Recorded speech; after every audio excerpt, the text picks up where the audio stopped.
Chapter 23. Dr. Seward's Diary. 3rd of October. The time seemed terribly long whilst we were waiting for the coming of Godalming and Quincey Morris. The Professor tried to keep our minds active by using them all the time. I could see his beneficent purpose by the side glances which he threw from time to time at Harker. The poor fellow is overwhelmed in a misery that is appalling to see. Last night he was a frank, happy-looking man, with strong, youthful face, full of energy and with dark brown hair. Today he is a drawn, haggard old man, whose white hair matches well with the hollow, burning eyes and grief-written lines of his face. His energy is still intact. In fact, he is like a living flame.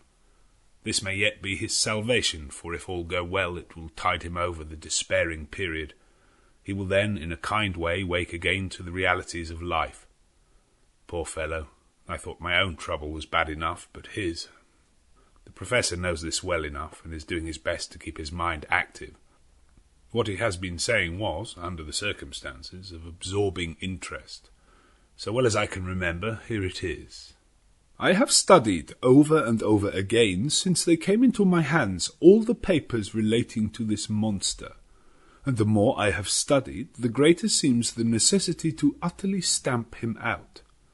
All through there are signs of his advance, not only of his power, but of his knowledge of it.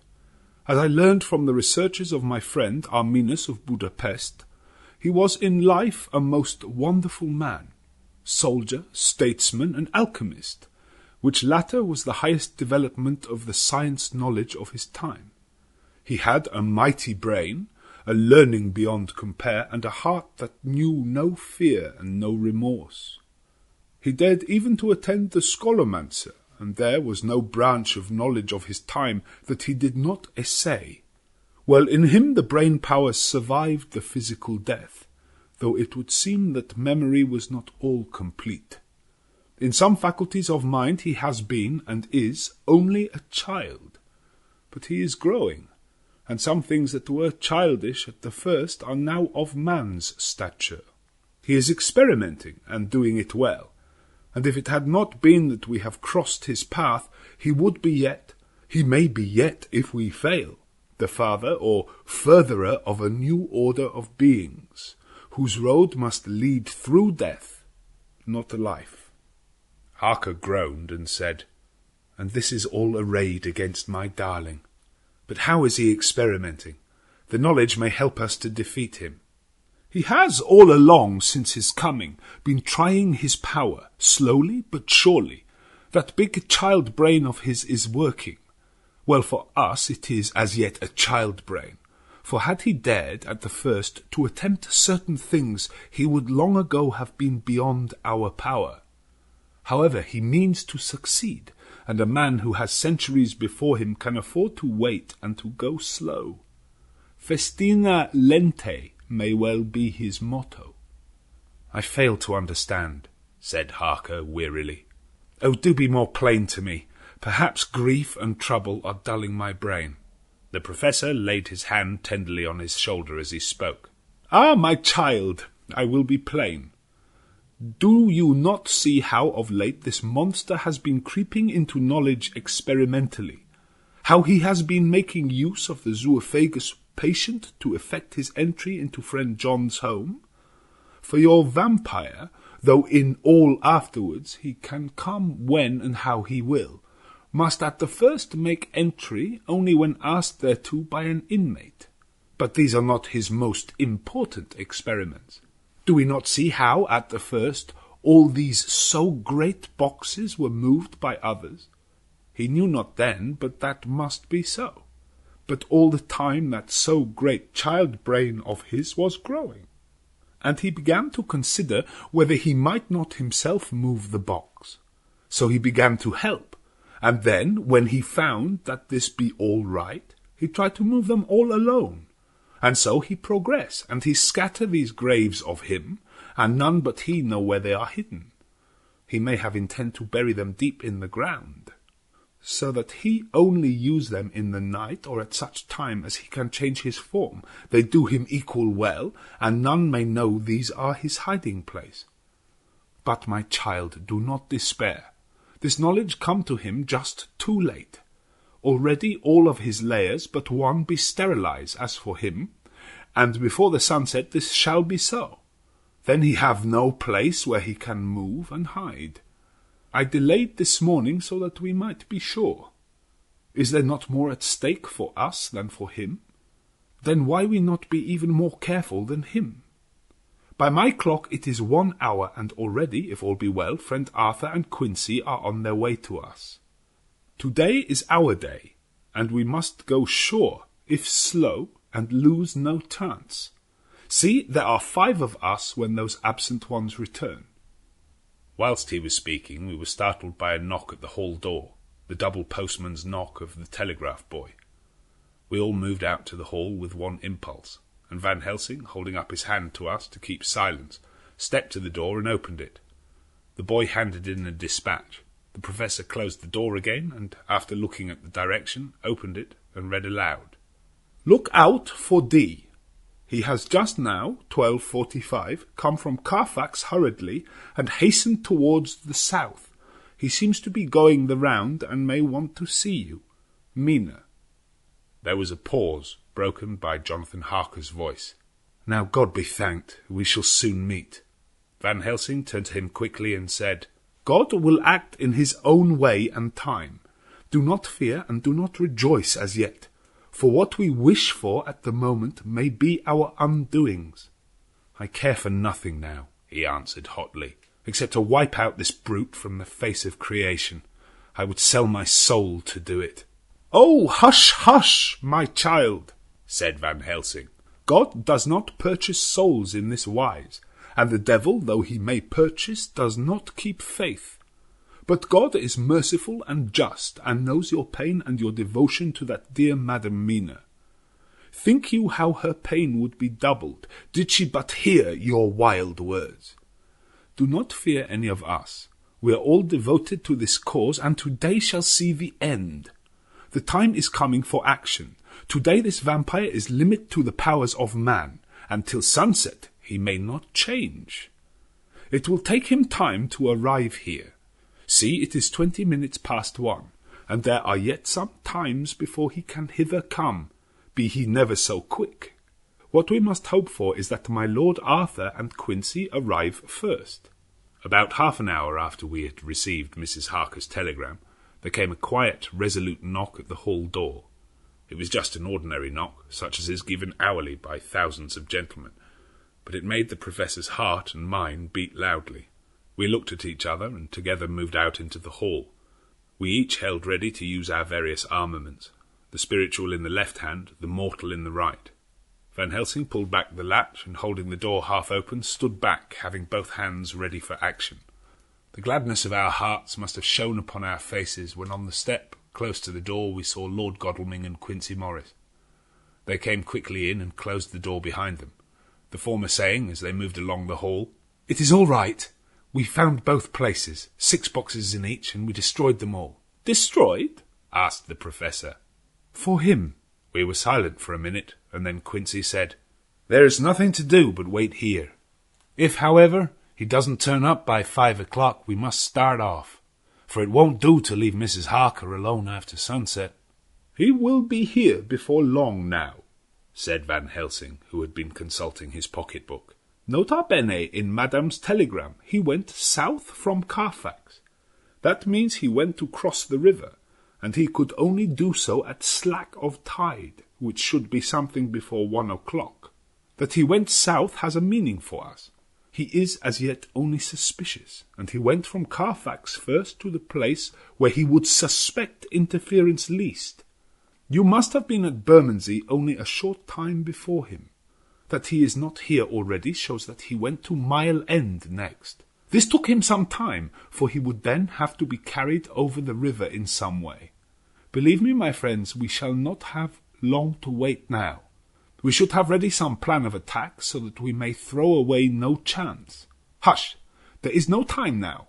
Have all your arms, be ready. He held up a warning hand as he spoke, for we all could hear a key softly inserted in the lock of the hall door. I could not but admire, even at such a moment, the way in which a dominant spirit asserted itself.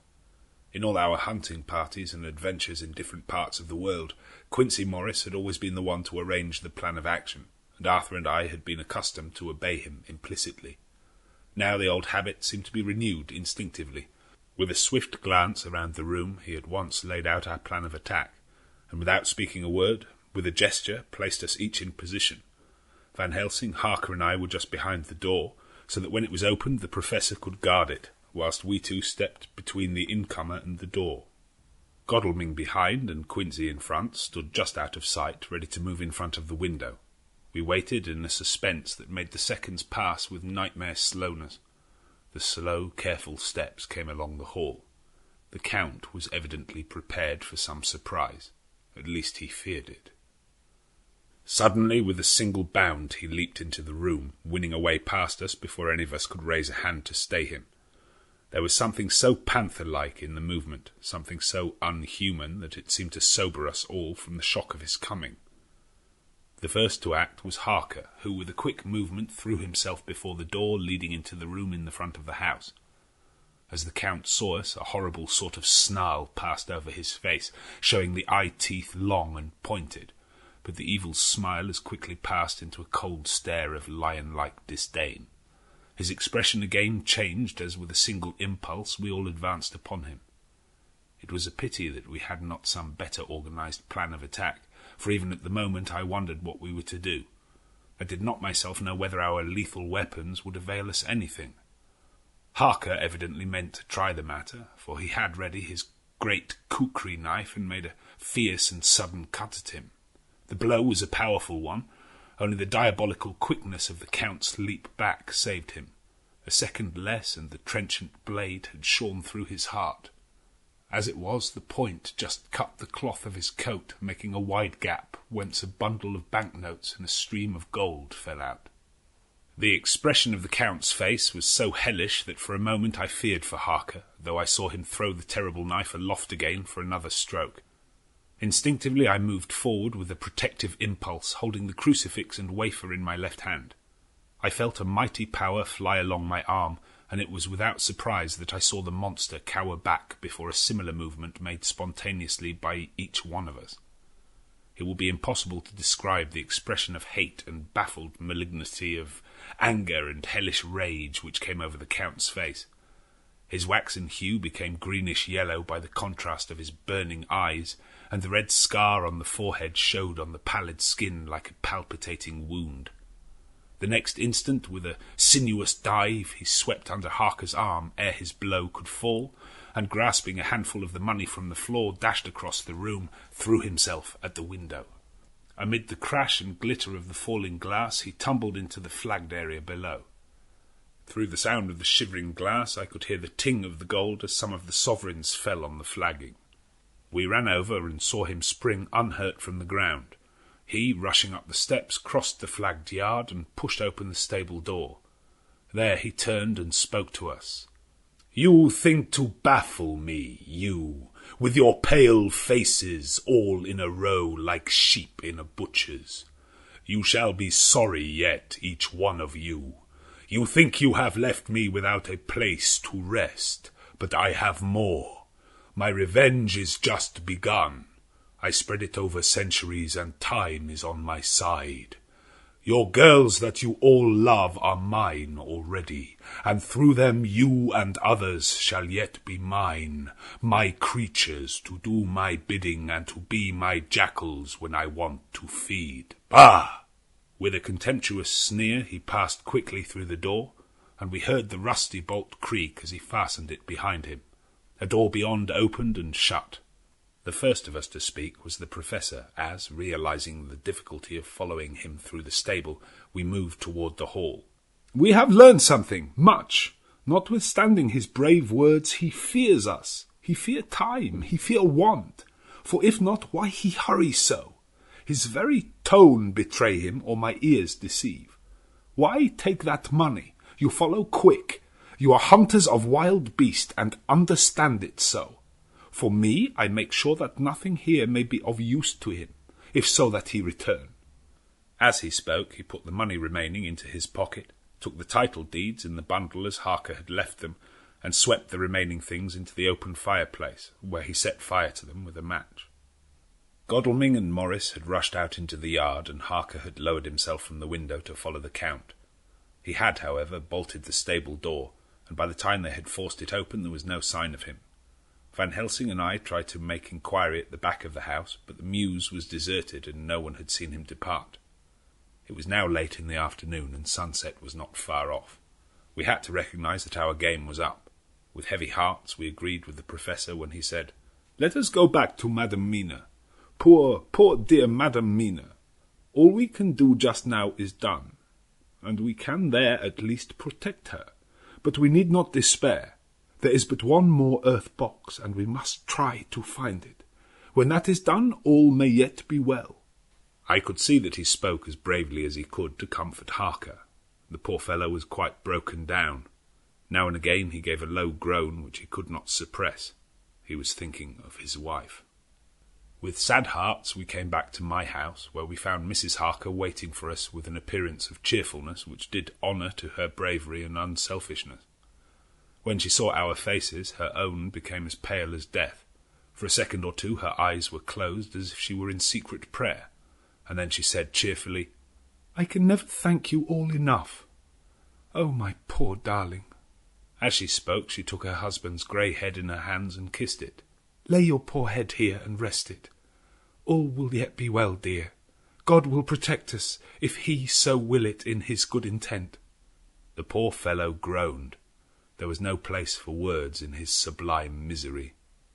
We had a sort of perfunctory supper together, and I think it cheered us all up somewhat. It was perhaps the mere animal heat of food to hungry people, for none of us had eaten anything since breakfast, or the sense of companionship may have helped us. But anyhow we were all less miserable, and saw the morrow as not altogether without hope. True to our promise, we told Mrs. Harker everything which had passed, and although she grew snowy white at times when danger had seemed to threaten her husband, and red at others when his devotion to her was manifested, she listened bravely and with calmness. When we came to the part where Harker had rushed at the Count so recklessly, she clung to her husband's arm and held it tight, as though her clinging could protect him from any harm that might come. She said nothing, however, till the narration was all done, and matters had been brought right up to the present time. Then, without letting go her husband's hand, she stood up amongst us and spoke. Oh, that I could give any idea of the scene, of that sweet, sweet, good woman in all the radiant beauty of her youth and animation, with a red scar on her forehead of which she was conscious, and which she saw with grinding of our teeth, remembering whence and how it came, her loving kindness against our grim hate, her tender faith against all our fears and doubting, and we, knowing that so far as symbols went, she with all her goodness and purity and faith was outcast from God. "Jonathan," she said, and the words sounded like music on her lips, it was so full of love and tenderness. "Jonathan, dear, and you all my true friends, I want you to bear something in mind through all this dreadful time. I know that you must fight, that you must destroy even as you destroyed the false Lucy, so that the true Lucy might live hereafter. But it is not a work of hate. That poor soul who has wrought all this misery is the saddest case of all. Just think what will be his joy when he too is destroyed in his worser part, that his better part may have spiritual immortality. You must be pitiful to him too, though it may not hold your hands from his destruction." As she spoke, I could see her husband's face darken and draw together, as though the passion in him were shrivelling his being to its core. Instinctively the clasp on his wife's hand grew closer, till his knuckles looked white. She did not flinch from the pain which I knew she must have suffered, but looked at him with eyes that were more appealing than ever. As she stopped speaking, he leaped to his feet, almost tearing his hand from hers as he spoke. "May God give him into my hand just for long enough to destroy that earthly life of him which we are aiming at. If beyond it I could send his soul for ever and ever to burning hell, I would do it." Oh, hush, in the name of the good God. Don't say such things, Jonathan, my husband, or you will crush me with fear and horror. Just think, my dear, I have been thinking all this long day of it, that perhaps some day I too may need such pity, and that some other like you, and with equal cause for anger, may deny it to me. Oh, my husband, indeed I would have spared you such a thought, had there been another way. But I pray that God may not have treasured your wild words, except as the heartbroken wail of a very loving and sorely stricken man. O God, let these poor white hairs go in evidence of what he has suffered, who all his life has done no wrong, and on whom so many sorrows have come. We men were all in tears now. There was no resisting them, and we wept openly. She wept too, to see that her sweeter counsels had prevailed. Her husband flung himself on his knees beside her, and putting his arms around her, hid his face in the folds of her dress. Van Helsing beckoned to us, and we stole out of the room, leaving the two loving hearts alone with their God. Before they retired, the professor fixed up the room against any coming of the vampire, and assured Mrs. Harker that she might rest in peace. She tried to school herself to the belief, and manifestly for her husband's sake, tried to seem content. It was a brave struggle, and was, I think, and believe, not without its reward. Van Helsing had placed at hand a bell which either of them was to sound in case of any emergency. When they had retired, Quincy, Godalming, and I arranged that we should sit up, dividing the night between us, and watch over the safety of the poor stricken lady. The first watch falls to Quincy, so the rest of us shall be off to bed as soon as we can. Godalming has already turned in, for his is the second watch. Now that my work is done, I too shall go to bed. Jonathan Harker's Journal, 3rd to 4th of October, close to midnight. I thought yesterday would never end. There was over me a yearning for sleep, in some sort of blind belief that to wake would be to find things changed, and that any change must now be for the better. Before we parted, we discussed what our next step was to be, but we could arrive at no result. All we knew that was one earth box remained, and that the Count alone knew where it was. If he chooses to lie hidden, he may baffle us for years, and in the meantime... The thought is too horrible. I dare not think of it even now. This I know, that if ever there was a woman who was all perfection, that one is my poor wronged darling. I love her 1,000 times more for her sweet pity of last night, a pity that made my own hate of the monster seem despicable. Surely God will not permit the world to be the poorer by the loss of such a creature. This is hope to me. We are all drifting reefwards now, and faith is our only anchor. Thank God, Mina is sleeping, and sleeping without dreams. I fear what her dreams might be like, with such terrible memories to ground them in. She has not been so calm within my seeing since the sunset. Then for a while there came over her face a repose which was like spring after the blasts of March. I thought at the time that it was the softness of the red sunset on her face, but somehow now I think it has a deeper meaning. I am not sleepy myself, though I am weary to death.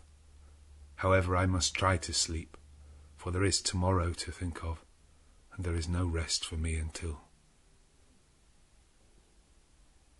Later, I must have fallen asleep, for I was awaked by Mina, who was sitting up in bed with a startled look on her face.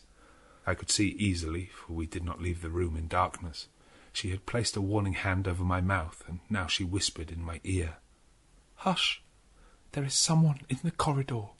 I got up softly, and crossing the room, gently opened the door. Just outside, stretched on a mattress, lay Mr. Morris, wide awake. He raised a warning hand for silence as he whispered to me, "Hush! Go back to bed. It's all right. One of us will be here all night. We don't mean to take any chances." His look and gesture forbade discussion, so I came back and told Mina. She sighed, and positively a shadow of a smile stole over her poor pale face, as she put her arms round me and said softly, "Oh, thank God for good, brave men." With a sigh she sank back again to sleep. I write this now as I am not sleepy, though I must try again. 4th of October, morning. Once again during the night I was wakened by Mina. This time we had all had a good sleep, for the grey of the coming dawn was making the windows into sharp oblongs, and the gas flame was like a speck rather than a disk of light. She said to me hurriedly, "Go call the Professor. I want to see him at once." "Why?" I asked. "I have an idea. I suppose it must have come in the night and matured without my knowing it. He must hypnotize me before the dawn, and then I shall be able to speak. Go quick, dearest, the time is getting close." I went to the door. Dr. Seward was resting on the mattress, and seeing me he sprang to his feet. "Is anything wrong?" he asked in alarm. "No," I replied, "but Mina wants to see Dr. Van Helsing at once." "I will go," he said, and hurried into the Professor's room. In 2 or 3 minutes later Van Helsing was in the room in his dressing gown, and Mr. Morris and Lord Godalming were with Dr. Seward at the door asking questions. When the Professor saw Mina, a positive smile, ousted the anxiety of his face. He rubbed his hands as he said, "Oh, my dear Madam Mina, this is indeed a change. See, friend Jonathan, we have got our dear Madam Mina as of old back to us today." Then turning to her, he said cheerfully, "And what am I to do for you? For at this hour you do not want me for nothings." "I want you to hypnotize me," she said. "Do it before the dawn, for I feel that then I can speak, and speak freely. Be quick, for the time is short." Without a word, he motioned her to sit up in bed. Looking fixedly at her, he commenced to make passes in front of her, from over the top of her head downward, with each hand in turn. Mina gazed at him fixedly for a few minutes, during which my own heart beat like a trip-hammer, for I felt that some crisis was at hand. Gradually her eyes closed, and she sat stock still. Only by the gentle heaving of her bosom could one know that she was alive. The Professor made a few more passes and then stopped, and I could see that his forehead was covered with great beads of perspiration. Mina opened her eyes, but she did not seem the same woman. There was a far-away look in her eyes, and her voice had a sad dreaminess which was new to me. Raising his hand to impose silence, the Professor motioned to me to bring the others in. They came on tiptoe, closing the door behind them, and stood at the foot of the bed looking on. Mina appeared not to see them. The stillness was broken by Van Helsing's voice, speaking in a low, level tone which would not break the current of her thoughts. "Where are you?" The answer came in a neutral way. "I do not know. Sleep has no place it can call its own." For several minutes there was silence. Mina sat rigid, and the Professor stood staring at her fixedly. The rest of us hardly dared to breathe. The room was growing lighter. Without taking his eyes from Mina's face, Dr. Van Helsing motioned me to pull up the blind. I did so, and the day seemed just upon us. A red streak shot up, and a rosy light seemed to diffuse itself through the room. On the instant the Professor spoke again. "Where are you now?" The answer came dreamily, but with intention. It were as though she were interpreting something. I have heard her use the same tone when reading her shorthand notes. "I do not know. It is all strange to me." "What do you see?" "I can see nothing. It is all dark." "What do you hear?" I could detect the strain in the Professor's patient voice. "The lapping of water. It is gurgling by, and little waves leap. I can hear them on the outside." "Then you are on a ship?" We all looked at each other, trying to glean something, each from the other. We were afraid to think. The answer came quick. "Oh, yes." "What else do you hear?" "The sound of men stamping overhead as they run about. There is the creaking of a chain, and the loud tinkle as the check of the capstan falls into the ratchet." "What are you doing?" "I am still. Oh, so still.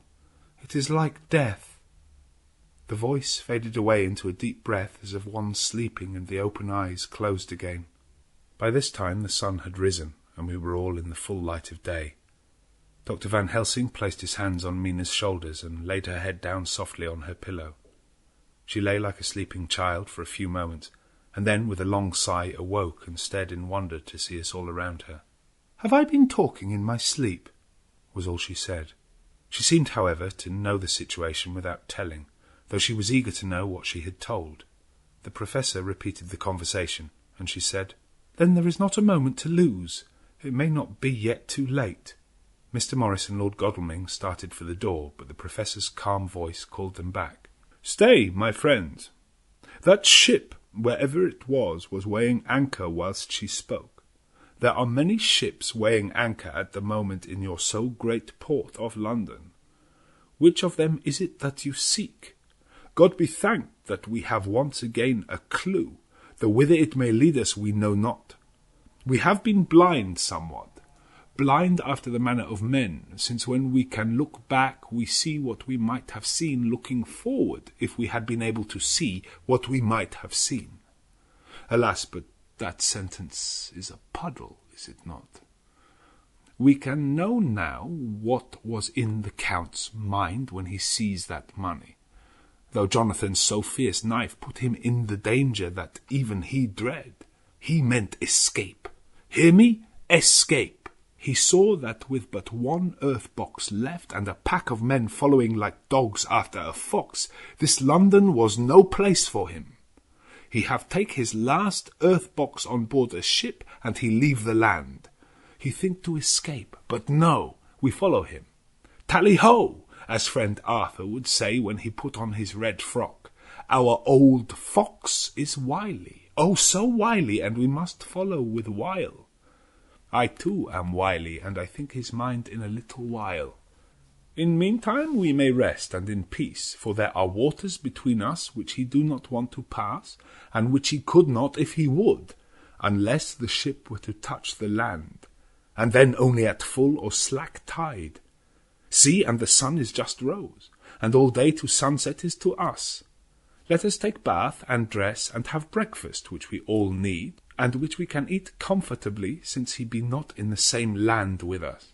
Mina looked at him appealingly as she asked, "But why need we seek him further when he is gone away from us?" He took her hand and patted it as he replied, "Ask me nothings as yet. When we have breakfast, then I answer all questions." He would say no more, and we separated to dress. After breakfast, Mina repeated her question. He looked at her gravely for a minute, and then said sorrowfully, "Because, my dear, dear Madam Mina, now more than ever must we find him, even if we have to follow him to the jaws of hell." She grew paler as she asked faintly, "Why?" "Because," he answered solemnly, "he can live for centuries, and you are but mortal woman. Time is now to be dreaded, since once he put that mark upon your throat." I was just in time to catch her as she fell forward in a faint.